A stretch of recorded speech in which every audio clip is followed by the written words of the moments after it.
Y'all, my last video sucked, and that was about 90% on purpose. Didn't say a word, didn't even put myself on camera, because I wanted y'all to see those two absolutely as they were. Nothing from me, nothing from a person, no comments, no opinions, just straight up two bashers and how they work. And the other 10% of why it was a little off, well, I'm gonna let y'all see that right here. The little notches on the top end are made so these will snag it pretty locked in. As you can see, me and my friends, we love to take these things out.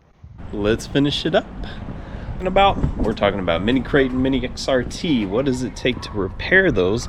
And what are you gonna be looking at if you get one or the other? All right, shout out to Do RC. He is the first guy that pointed out just about every repair you're gonna see on the Mini Kraton.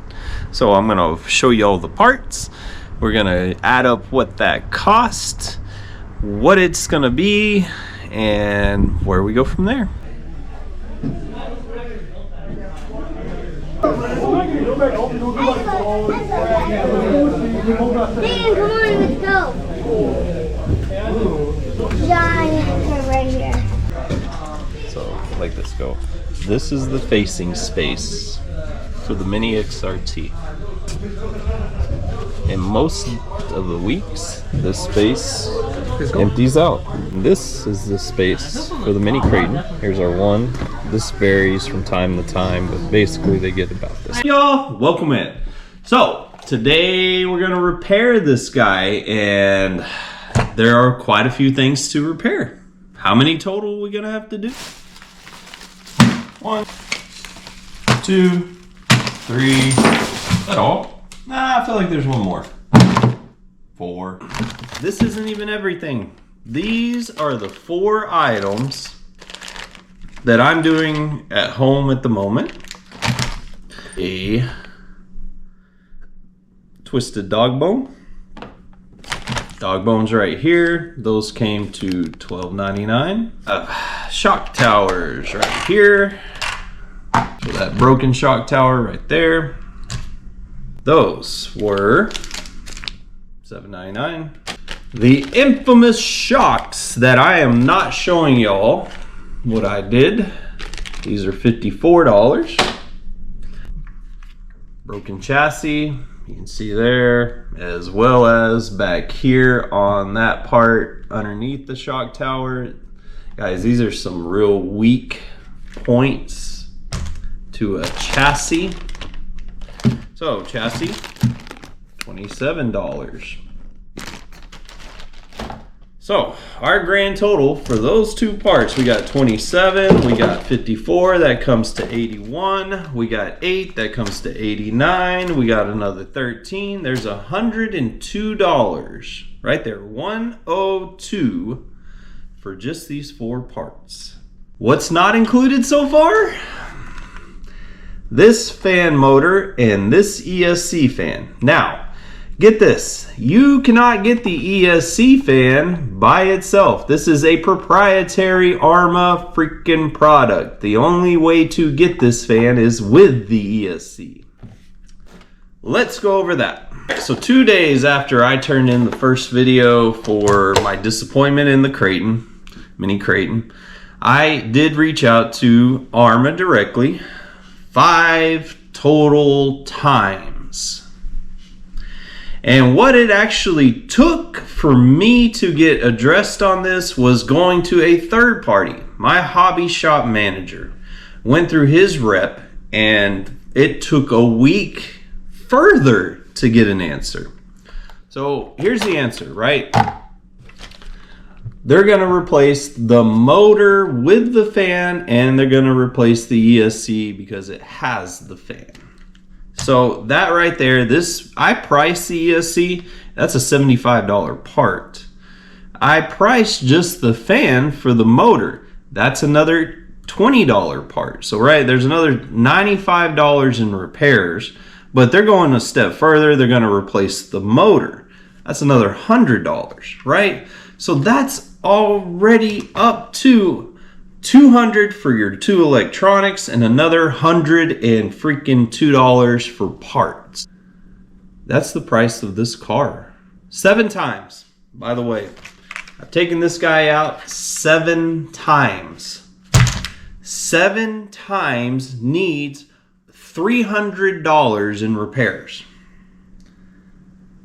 That is not acceptable. I will not refuse to do that ever again. Guys, there's something, why does nobody talk about this? Let's get to the last thing. Arrma is under the umbrella of Horizon Hobby. As a consumer in the United States, we have a protection bureau called the Better Business Bureau. And what the Better Business Bureau does is it holds companies somewhat accountable to their products for a consumer. Horizon has a F- because they do not take care of their customers. They do not have people to talk to. They do not respond quickly. In fact, in a lot of their complaints I read, they just don't care. Like, why am I going to support a company that does not care about me? Let's talk about the other side of this. The Traxxas people.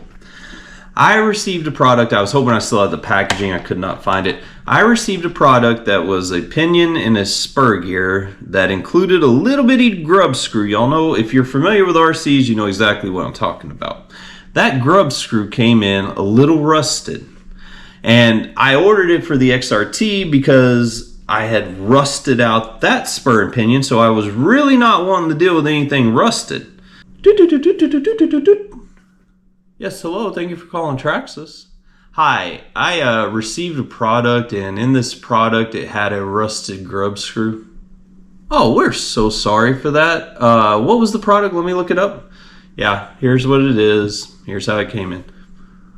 Oh, we're so sorry for that. You know what? We're just going to send you that whole package again. We're going to send you the spur pinion and get you a new grub screw in there, and we're going to double check it and make sure it's fine. There's no cost to you. Thank you. Appreciate that. A 2-minute phone call at most got me an answer, got me a product on the way. It got me back into feeling good about knowing what I've done. So let's end this video with a few things. And now I'm gonna throw in a little clip right here, because why did I say I bought this car? The skate park that I originally recorded the very first day I bought the Mini XRT. So in this video, we're gonna unbox this guy right here, gonna charge the battery, and we're gonna go behind me and we are going to see if this thing can hold up. All right, I bought it to skate park bash. I ain't purposely trying to destroy either one of these. But when I have something that for a year literally, this car is almost 1 year old. I've had breaks. I broke a couple of tie rods, right? These plastic tie rods, I've broken those twice. I busted a couple of shocks, GTR shocks. Let's talk about that for 1 second. So I had to order the 10s, but right here is my shock rebuild kit. That's $5. My 10s, which aren't here, $10. I'm out $15 to fix my shocks that I've had for almost a year. Okay. $15? Cool. My biggest issue is nobody had the 10s in stock. I had to order them. Okay, still fine. In conclusion, 7 times on the Mini XRT did not create $300 in repairs. The Mini Kraton is a money pit for me. This is not suiting my purpose. This is not what I want. I do not want to go through the stress. I do not want to go through the financial part of it. This car is literally built for those who are Arrma fans and who are going to be out there just not bashing hard, I guess. You bash too hard, you're going to fix a bunch of stuff. Gonna fix this guy up. Gonna get the new motors, gonna get the new ESC, and I'm done with the Mini Kraton. This car, whoever comments on this video will get 5 entries into the next giveaway that is specifically gonna be towards this car. I'm going to break down that giveaway into items, and then we're going to draw for the items. And this car, if you comment on this video and say, I love the Mini Kraton, you will get 10 entries. If you just comment on this video, I'll give you 5 entries. But I'm done. Somebody out there will drive this car a much friendlier way. They'll have much less damage. But when you buy something specifically to take to a skate park, and when it was presented as the Mini XRT Killer, yeah, right. My experience with Arrma has been less than pleasing, and I'm over it. I'm straight up over it. I'm over the Arrma fans. Y'all, you're Arrma fans. Y'all are horrible. And I'm sure people out there will say Traxxas fans are horrible. But y'all can't seem to get the idea that you have a product that's not that good. Get over it. Sorry. Not sorry. Catch you in the next one.